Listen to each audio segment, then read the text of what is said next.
ہمارے ان احسانات کو یاد کرو جب ہم نے تم کو قوم فرعون سے نجات بخشی۔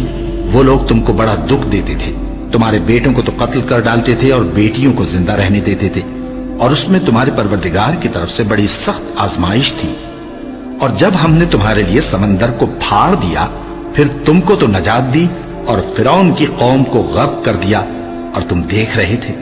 اور جب ہم نے موسیٰ سے 40 رات کا وعدہ کیا تو تم نے ان کے پیچھے بچڑے کو معبود مقرر کر لیا، اور تم ظلم کر رہے تھے۔ پھر اس کے بعد ہم نے تم کو معاف کر دیا تاکہ تم شکر کرو۔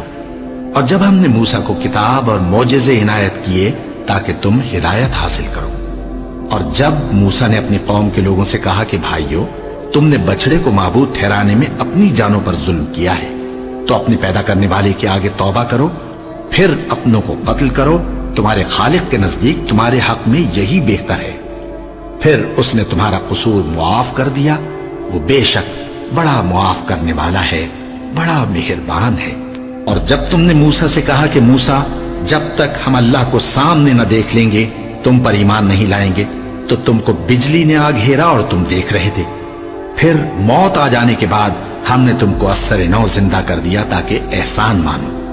اور ہم نے بادل کا تم پر سایہ کیے رکھا اور تمہارے لیے من و سلوہ اتارتے رہے کہ جو پاکیزہ چیزیں ہم نے تم کو عطا فرمائی ہیں ان کو کھاؤ پیو، مگر تمہارے بزرگوں نے ان نعمتوں کی کچھ قدر نہ جانی، اور وہ ہمارا کچھ نہیں بگاڑتے تھے بلکہ اپنا ہی نقصان کرتے تھے۔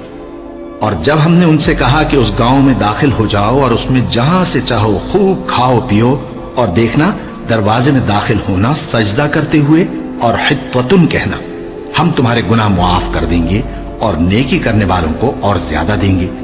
تو جو ظالم تھے انہوں نے اس لفظ کو جس کا ان کو حکم دیا تھا بدل کر اس کی جگہ اور لفظ کہنا شروع کیا، بس ہم نے ان ظالموں پر آسمان سے عذاب نازل کیا کیونکہ نافرمانیاں کیے جاتے تھے۔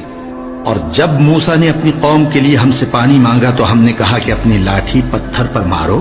انہوں نے لاٹھی ماری تو اس میں سے 12 چشمے پھوٹ نکلے، اور تمام لوگوں نے اپنا اپنا گھاٹ معلوم کر کے پانی پی لیا۔